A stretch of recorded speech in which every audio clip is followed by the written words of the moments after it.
이 아침 주시는 말씀은 시편 128편입니다. 구약성경 899면 시편 128편 1절에서 6절의 말씀 함께 합독하시겠습니다. 여호와를 경외하며 그의 길을 걷는 자마다 복이 있도다. 내가 내 손이 수고한 대로 먹을 것이라. 내가 복되고 형통하리로다. 내 집 안방에 있는 내 아내는 결실한 포도나무 같으며 내 식탁에 둘러앉은 자식들은 어린 감람나무 같으리로다.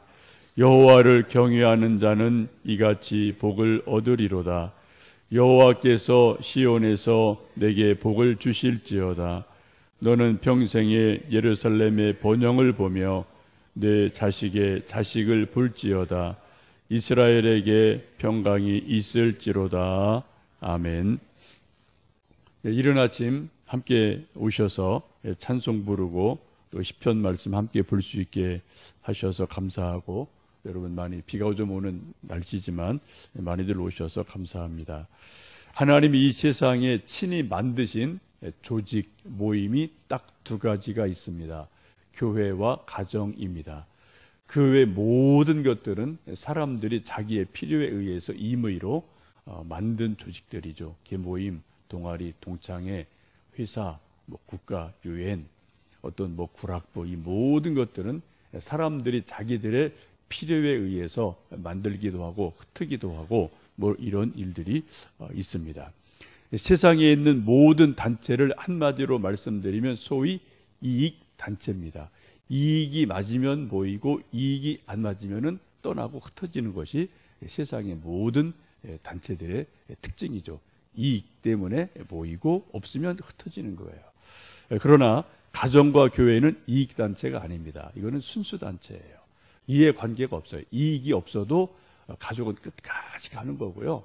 교회도 마찬가지죠. 왜요? 하나님이 만드신 그런 기관이기 때문에, 모임이기 때문에 순수함이 있어요.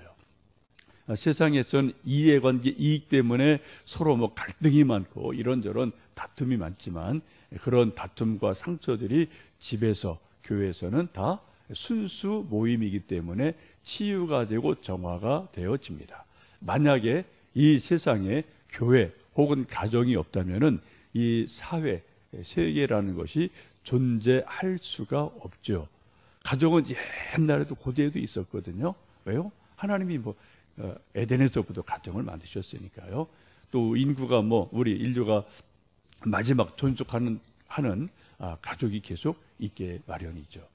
교회도 마찬가지입니다. 교회가 신약에 와서 교회라는 것이 이제 성립이 됩니다만 의미에 있어서는 이미 에덴 때부터 하나님의 집 교회가 있었고 구약에도 성전이 있었고 쭉 그러한 일들이 있음을 보게 됩니다. 그래서 우리가 세상에는 수많은 단체들이 있고 또 우리 이 교회, 가정이라는 것이 서로 이제 어울러서 살고 있는데 어떤 것이 더 중요하냐? 다 중요하지만 믿음의 눈으로 보면은 교회 혹은 가정이 더 뿌리가 되고 중요한 모임인 것을 알 수 있죠. 하나님께서는 우리 인간에게 복 주시기를 기뻐하시는 분인데 복 주시는 가장 중요한 우선적인 채널이 교회이고 가정입니다. 사람들이 착각을 하죠. 나한테 먹을 것 주는 데는 회사지, 나한테 밥 주는 데는 어디 또 또 무슨 회사고 어디지라고 생각하는데 맞습니다. 일차적으로 우리가 월급 받는 데는 그곳이죠. 그러나 가만히 생각을 해보시면 정말 나에게 생명을 주는 곳, 평안을 주는 곳은 집이에요. 교회입니다. 회사는 우리가 먹는 밥을 주는 그러한 기능적인 역할을 하는 곳임을 알 수 있습니다. 우리 1절 말씀 다시 한번 읽어보십니다. 여호와를 경외하며 그의 길을 걷는 자마다 복이 있도다. 하나님은 복 주기를 기뻐하시는 분이십니다. 하나님을 경외하고 그의 길을 믿음으로 걸어가는 사람에게는 복을 주신다라고 말씀합니다. 여러분, 그래서 우리가 예배를 드릴 때마다, 기도할 때마다, 교회에 올 때마다 하나님 저에게 복을 주세요. 우리 가정에 복을 주세요. 일터에 복을 주십시오. 자녀들에게 복을 주십시오. 기도하는 것은 마땅한 것이고 아주 성경적인 것입니다. 소위 하나님의 코드에 딱 들어맞는 기도예요. 우리 한때는 코드라는 말을 참 많이 썼잖아요. 코드에 맞는 인사, 코드에 맞는 이런 말을 참 많이 했는데, 코드 맞는 게 참 중요하지 않습니까? 우리 하나님 코드에 맞는 기도가 뭡니까? 하나님, 저에게 복 좀 주세요. 복 주세요. 기도하는 게 하나님 코드에 딱 맞는 기도예요. 그래서 우리가 하나님, 저에게 이러한 저러한 복을 주십시오. 기도하는 것은 아주 중요합니다. 오늘 분명히 말씀하지 않습니까? 여호와를 경외하며 하나님을 정말 하나님으로 인정하고 믿고 그 길을 말씀을 따라 사는 사람에게는 복이 있다라고 말씀합니다. 우리가 이 말씀을 믿으면 한 가지 생각할 것은 정말 무조건 하나님 내게 복 주세요라고 기도만 할 뿐 아니라 내가 복 받을 만한 믿음이 있는지, 하나님을 진심으로 경외하는지 내 믿음을 한번 돌아보아야 되겠고요. 또 내가 복 받을 만한 그릇이 되는지, 인격이 되는지 이런 것을 우리가 생각해 보는 것도 아주 중요한 일들이죠. 옛날 우리 부흥사들이 그런 비유 참 많이 하셨어요. 저도 어릴 때 부흥이 하면 이제 부모님 손에 끌려서 졸든 장난치든 계속 어릴 때 계속 이제 예배당 끌려갔으니까요. 그런 말씀 그냥 어릴 때 들은 거지만 기억이 언뜻 나는 게 있거든요. 하여튼 반복되는 이제 스토리들이, 비유들이 많으시니까요. 복 받으려면은 항아리 비유 많이 하시잖아요. 비가 아무리 많이 와도 뚜껑을 열어놓지 않으면은 항아리에 빗물 하나도 안 들어간다. 뚜껑 열어내야 된다. 이런 말씀 옛날 70년대, 80년대 부흥사들 참 많이 하셨던 그런 말씀이잖아요. 하나님께서 우리가 마음의 문을 열어야 되죠. 아무리 소낙비가 쏟아져도 뚜껑 딱 닫아놓으면은 비 한 방울 항아리 속에 안 들어가거든요. 정말 내가 마음을 하나님 향해 열어놓고 있는지, 복받을 만한 그런 준비를 하고 있는지, 그것을 우리가 또 하나님 내게 복 주세요라고 기도할 뿐 아니라 내가 그러할 마음, 준비, 자세가 되어 있는지를 우리가 또 돌아보셔야 될 줄 압니다. 그럼 하나님이 우리에게 어떤 복을 주시나요? 크게 세 가지 복을 주시는데 2절 말씀을 좀 읽어보십니다. 내가 내 손이 수고한 대로 먹을 것이라 내가 복되고 형통하리로다. 128편 2절 말씀을 보시면 먼저 우리가 일할 때 복을 주신다고 약속하십니다. 내 손이 수고하고 애쓴 대로 열매를 맺는다. 복되고 형통한다라고 말씀합니다. 사람들은 생각하기를 복을 공짜와 동일시하는 경향이 은근히 우리나라 사람들에게는 꽤 많이 있습니다. 그래 저 사람 복 받았어. 그럼 어떻게 해요? 아무것도 안 했는데 일확천금하는 거, 이런 것을 우리가 복으로 여기는 경향이 은근히 우리 한국 사람에게는 꽤 있지 않습니까? 복일 수도 있어요. 근데 여러분 보시면은 로또 복권 수십억 된 사람들 이 노후가 거의 이게 안 좋더라고요. 그죠? 이게 일확천금이라는 게 꼭 좋은 것만은 아닌 것 같아요. 성경은 분명히 말씀하기를 일하는 게 복이다라고 말씀합니다. 땀 흘리지 않고 복 받는 것을 우리 옛날 어른들은 불한당이라고 얘기했어요. 저 불한당 같은 놈, 이런 얘기 어른들 참 많이 하셨잖아요. 하여튼 땀 흘리고 일하는 것이 복이다라고 말씀합니다. 육체 노동이 있고 이 땅에는 정신 노동이 있고 감정 노동이 있고 또 영적인 노동도 있고 노동의 종류는 다양합니다. 여러분 에덴 동산에 일이 있었을까요? 없었을까요? 에덴 동산 아담 이브가 일을 했을까요? 안 했을까요? 우리가 성경 창세기를 보시면 분명히 일이 있었습니다. 창세기 1장 28절에 하나님 이렇게 말씀합니다. 하나님께서 그들에게 복을 주시며 하나님이 그들에게 이르시되 생육하고 번성하여 땅에 충만하라. 땅을 정복하라. 바다의 물고기와 하늘의 새와 땅에 움직이는 모든 생물을 다스리라 하시니라. 어떻게 해요? 땅을 정복해라. 땅에 대해서 뭔가 일하라는 거죠. 또 모든 생물을 다스려라 라고 말씀하시는 것 보면은 분명히 일이 있음을 창세기는 말씀합니다. 문제는 창세기 에덴 동산에서 일은 즐거운 일이에요. 정말 행복한 일이에요. 여러분들 가끔 내가 하고 싶은 일 하면 행복하잖아요. 즐겁잖아요. 신이 나잖아요. 근데 지금 이제 타락한 이후의 일은 뭐가 됩니까? 노동이 되는 거죠. 더 나으면 이게 강제 노동이 되는 거죠. 나는 하기 싫은데 뭐 북한 같은데. 또 우리 직장에서 어떤 때는 강제 노동이 되니까 이게 힘든 일이 되어 버립니다. 인간의 타락으로 범죄로 인해서 그 즐겁고 행복했던 일이 노동이 돼버리고 강제 노동이 되는 그러한 일이 변질되는 일들이 있어서 안타깝습니다. 여러분, 우리가 무슨 일을 하든 주 안에서 기쁨으로 일을 감당하시고요. 하나님 이 일을 통해서 내게 복을 주시는구나. 우리도 가정에 밥을 주시는구나. 즐거운 마음으로 일하시는 건강 또 기쁨이 있으시기를 원합니다. 성경 말씀을 보시면 그렇게 하나님 늘 약속하지 않습니까? 우리 씨 뿌리면은 열매가 30배, 60배, 100배예요. 여러분 이제 또 추석 때서부터 시골 왔다 갔다 하실 터인데 이게 궁금하시면은 한번 어디 지나가다가 벼 하나 이렇게 한두 개 뽑으셔서 한번 이렇게 나달 헤아려 보세요. 최소 기본 100개 넘습니다. 저도 여러 번 애들 어릴 때 뭐 여기저기 이제 시골 갈 때 또 누구 인사 갈 때마다 몇 년 해봤는데 제가 헤아려 봤던 거는 가장 적은 게 97개, 97개, 많은 거 116개 이러거든요. 보통 100개예요. 벼 이렇게 이삭 올라온 거 하나가요. 하여튼 여러분 이번에 좀 어디 시골 근처 가실 일이 있으시면 좀 한번 궁금하시면 그거 한두 개 뽑는 거 뭐라고 안 해요. 하여튼 한 두세 개 뽑으셔서 한번 세보시라고요. 거의 100개가 되거든요. 나달 하나가 심어져 이렇게 벼가 하나가 이렇게 올라오는 거잖아요. 그래서 적어도 그것이 제대로 열매를 맺으면 100개 정도 열매를 맺거든요.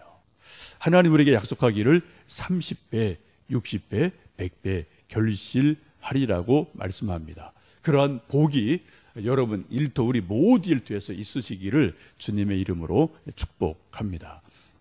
두 번째는 가족에 대한 복이죠. 3절 말씀을 읽습니다. 내 집 안방에 있는 내 아내는 결실한 포도나무 같으며 내 식탁에 둘러앉은 자식들은 어린 감람나무 같으리로다.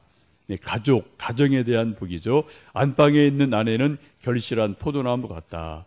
밥상에 둘린 자녀들은 어린 감람나무 같다라고 말씀을 합니다. 포도나무는 이스라엘의 상징이지요. 또 예수님도 포도나무 비유를 통해서 나는 포도나무요 너희는 가지다 라고 말씀하시면서 가지에서 열매 맺기를 원하고 계십니다. 포도나무가 가장 아름다울 때는 지금 가을철이죠. 막 포도가 주렁주렁 맺혀 있을 때입니다. 제가 몇 주 전에 설교 때 잠깐 말씀드린 것처럼 저기 어디 지역 보니까 한 농장에서 포도나무를 잘 가꾸어서 그 포도나무에서 사천송이가 열린 것. 지금 우리나라 실제 있는 겁니다. 그게 이제 특별 쇼핑몰에 그게 전체가 다 넘어가서 아마 좀 상당히 비싸게 팔렸을 것 같아요. 내년엔 그 농부가 하는 말이 한 5,000송이를 기대한다. 이제 그런 인터뷰하는 것을 제가 봤습니다. 한번 내년도 제가 좀 빨리 좀 신청해서 한번 좀 한 상자라도 사고 싶어요. 비쌀 것 같아요. 미리 좀 신청을 해서 좀 한번 한 상자 사서 먹어보고 좀 뭐 양이 좀 제대로 되면 우리 교인들에게 조금씩이라도 점심 먹고 나눠 먹으면 의미가 있지 않을까 싶은데 여러분 농부 한 사람이 정성껏 잘 포도나무를 갖고 얻어요. 포도나무 한 송이에서 4,000송이가 포도가 열립니다. 여러분 궁금하시면 인터넷 치면 이거 다 나와요. 인터넷 치면 다 나오는 겁니다. 포도 4,000송이 뭐 이렇게 한번 쳐보시면 아마 뭔가 뜰 겁니다. 여러분 하나님께서는 우리에게 이제 열매 맺기를 원하시는데 가정에서도 열매 맺기를 원하셔요. 그 열매를 크게 두 가지로 말씀하죠. 우리 아내들을 결실한 포도나무 같다. 이게 가장 아름다운 모습을 말하는 거고요. 또 어린 자녀들은 어린 감람나무 같다라고 말씀합니다. 우리 새싹순의 이제 어린 자녀들 키우는 부모님들이 있는데 뭐 2명 또 3명 되는 집이 있어서 어떤 집은 정말 힘들어 하셔요. 막 헉헉거려요. 여러분들 교회에서 유치부 아이들 아가 엄마들이 아가들 돌보느냐고 막 힘들어 하실 때 인사할 겨를도 없고요. 정신없어요. 일주일 내내 시달리다 오는 거예요. 좀 그런 것 여러분 이해를 하시고, 우리 좀 젊은 애기 엄마들이 조금 젊은 사람이 왜 저래? 그렇게 보지 마십시오. 하루 종일 일주일 내내 애들한테 시달리다가 그나마 조금 이제 한숨 쉴 수 있는 데가 그나마 교회라는 공간이에요. 누가 애기 좀 잠깐 좀 안아주고 조금 밥 먹여주고 그러면은 그래도 여유 있을 수 있는 그러한 때가 교회이기 때문에 이제 우리 어린 애기 키우는 엄마들이 조금 좀 조금 이렇게 좀 인사 제대로 못하고 뭐 이렇게 조금 좀 이런저런 모습이 있어도 여러분 그것은 다 여러분 경험하셨잖아요. 그런 것을 좀 여러분 충분히 이해해 주시면 좋겠습니다. 어제 오후에 제 친구, 이제 동기 친구 목사 이동규 목사라고 있는데 시인이에요. 시도 내고 시를 아주 잘 쓰는 친구인데 어제 카톡에 이제 시 하나를 이제 저희 친구들 카톡방에 시를 올렸습니다. 추석이어서 이제 그런 시를 올린 것 같아요. 제목이 가족인데 한번 좀 읽어드리겠습니다. 가족이 함께 할 수 있다는 것 하나만으로도 즐거운 명절입니다. 있을 땐 모르는 것 세상에 많지만 그 중에 우선이 가족입니다. 밥 한 그릇 놓고도 진수성찬이 부럽지 않은 인생의 특별한 연대, 그 이름이 가족입니다. 때가 되면 모두 떠나는 인생, 그때까지 아름다운 기억으로 쌓아야 하는 우리의 사랑입니다. 같이 살아줘서 고맙고 곁에 있어도 그리운 신비한 사람들, 다시 기다림을 훈련합니다. 짧지만 이 시를 읽으면서 이게 가슴이 따사로워지는 것을 느껴서, 이름이 동규 목사인데 우리가 그냥 서로 친구니까 똥규 이렇게 또 장난스레 부르기도 하는데, 시 읽으니까 참 가슴이 따사로워진다. 추석 잘 지내라. 이제 이런 말을 저들한테 20명 이렇게 또 이제 모이는 친구들이 있어요. 그래서 서로 또 이제 시 보고 서로 이제 인사를 건넨 그러한 어제 오후가 있어서 좀 어제 저도 오후 다 일 마치고 약간 피곤했는데 이 시를 읽으면서 가슴이 또 이렇게 살며시 따사로워지는 느낌이 있어서 또 이제 좋은 시인 친구가 있구나 감사한 시간이 있었습니다. 여러분 그렇습니다. 우리가 살아 있을 때 이제 다 언제가 다 떠나죠. 여러분 연세 높으신 분들 이제 위에 아무도 안 계시잖아요, 그죠? 다 밑에만 있잖아요. 다 이제 하나 둘 다 떠나는 거죠. 살아 있을 때 우리가 서로 사랑하고 서로 또 보듬어주고 약간 부족함이 있어도 또 안아주는 거, 이게 가족이고, 그래서 거기서 또 힘을 얻는 거고, 또 사회 나서 또 용기 내는 거고, 이게 가족이지 않나 싶습니다. 하나님이 이러한 복, 가족의 복, 일터의 복을 어디서 주십니까? 4절, 6절 한번 말씀 읽습니다. 4, 5, 6절입니다. 여호와를 경외하는 자는 이같이 복을 얻으리로다. 여호와께서 시온에서 내게 복을 주실지어다. 너는 평생에 예루살렘의 번영을 보며 내 자식의 자식을 볼지어다. 이스라엘에게 평강이 있을지로다. 아멘. 6절 보시면은 어떻게 해요?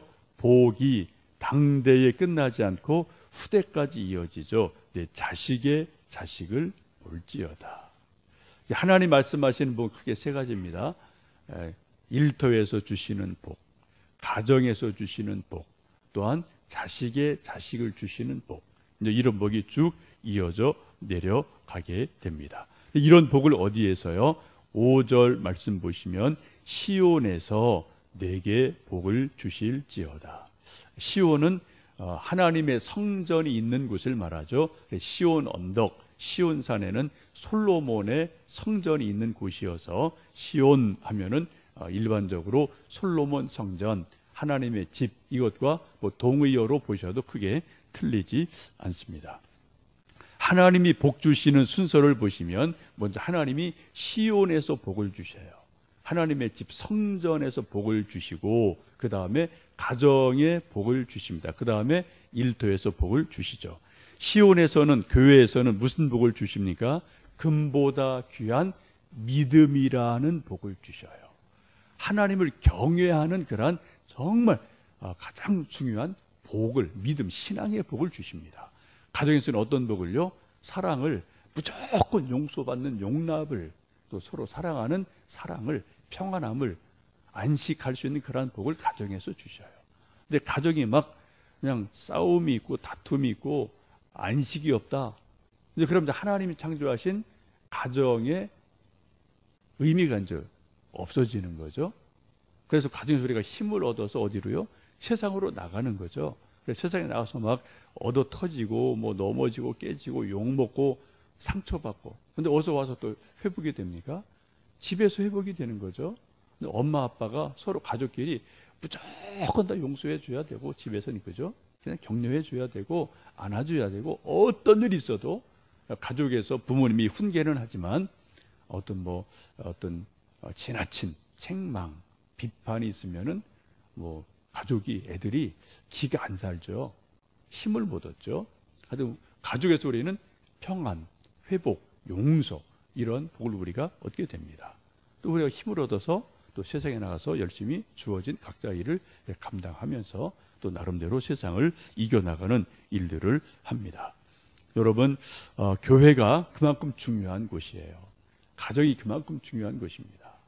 여러분, 오늘 시편 128편 하나님 복 주시는 것을 잘 다시 한번 오늘 좀 시간 있을 때 읽어보시고 깊이 묵상해 보시고, 하나님, 이 시편 128편의 말씀이 나에게, 우리 가정에, 우리 일터에 임하게 도와주시고, 우리 교회에도 이런 말씀이 시온에서 복을 주심같이 임하게 해 주십시오. 기도하시며 시편 128편의 말씀이 여러분 가정에, 우리 교회에, 또 일터에 임하기를 주님의 이름으로 축복합니다.